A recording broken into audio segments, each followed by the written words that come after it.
The third phase is when the real work begins. Once the design phase is over, coding starts. Developers receive the design from the designer.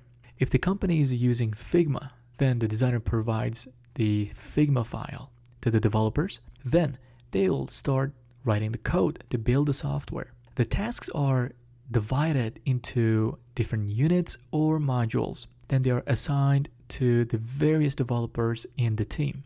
And this is the longest phase of the software development lifecycle.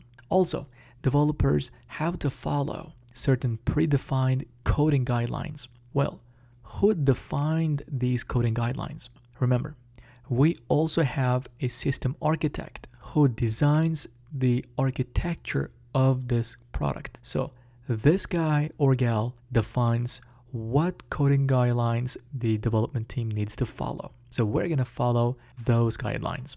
And front-end developers work very closely with the UI designers because it's the front-end developer who writes the code to implement the user interface. Let's see how it works in real practice. So our UI designer provided this Figma design file to us, to the front-end developers. Of course, we need to hold some meetings with our UI designer together with the front-end and, if preferred, optional, the back-end developers. So here in the meeting, together with the designer and the developers, we're going to examine this design, and the developers can ask whatever questions they have to the designer for any clarifications. For example, here apparently we are building a to-do app. Hopefully this is gonna make it to the market. Well, in this app, we have to examine and inspect every single pixel of it because we are gonna write code to develop this as a developer. Well, here we need to start from the very top. On top menu, we have only two items. One is a tel number, another one is a login button. And then we have a hero section, and we have a title in the middle of the hero called to-doer. So that is the name of the app we're developing. Now, how this app works. So we need to ask all the specifications from the designer as a developer. So the designer tells us how it functions. For example, what is this text field for? And what is this plus icon? Well, designer does not decide everything. Designer first designs the app, then coordinates with the stakeholders.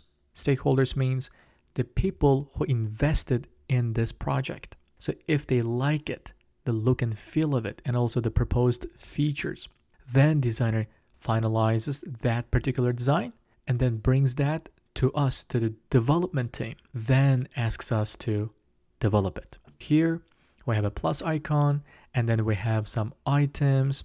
So we're going to discuss with the designer, okay, so we're going to develop this, and what is this plus icon for, and how does it function? And we have a login, and the next page is pretty much the same design, but it has some variations. For example, here on the item, we have a strike through. So what does that mean? We need to clarify with the designer. But assumingly, if the user clicks on this item, so it strikes through, indicating that this to-do item is already done. And there is a trash can icon. What happens if we click on it? Well, assumingly, it should delete it. But we need to clarify every single functional and non-functional features, for example, the design.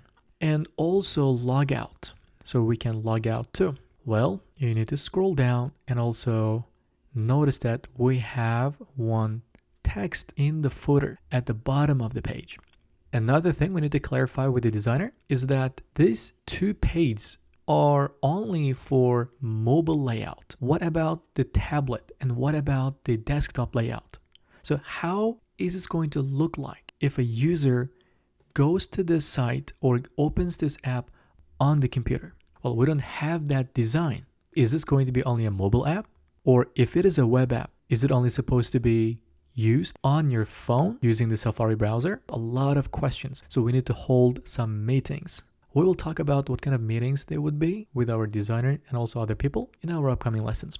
But remember that there will be some meetings. We discuss all this design.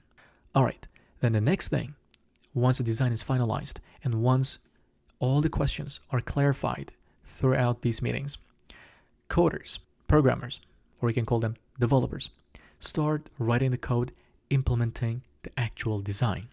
Let's check this out. And here's a piece of code I wrote to implement the design. On the right side, this is our HTML. And on the left side, this is our proposed design. And this is not what I created. This is still Figma. I need to switch to the other tab for the one that I created. All right, so the HTML code is on the right side. Here we have our phone number, and I styled it and I put it on the left top corner. And we have a login button here. It's a link and it's on the right top corner. And if you notice, can you spot the difference in the hero section? I hope you notice it. So I put a different image than what we have on the design. Well, you might be thinking, as a front-end developer, well, this looks ugly and this looks really good. Well, remember, it's not up to the developer. It's not up to the developer to decide what looks good and what not. Yes, you can give suggestions, but you don't decide it. So whatever they designed it, we have to create that. They are designers and they are really good at it. So they'd better lead us in design, not the other way around. All right, now we're going to scroll down and I'm going to show you more. So we have a delete all button. And the delete all button is not displayed here because, well, after going through some meetings with the designer, we figured out that the delete button is only visible if the user logs in as an admin. Well, right now nobody's logged in. So let's click the login and the username is admin.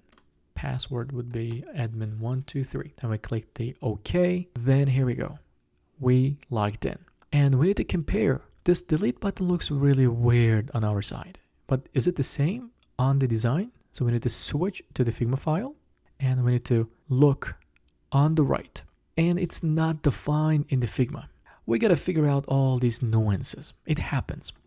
Then we need to keep going. And we have some pre-populated to-do tasks. All right, then at the bottom, we have a footer section. Here, it says made with love by SciRam engineers. And it's defined at the bottom here. Let's compare this to the design. And the design looks like this. Now, I want you to kind of play back this video a little bit and compare the design against what we created. And there's definitely a difference in the footer. All right, I hope you were able to realize that. So on the left, let me move here. And do you see this huge padding?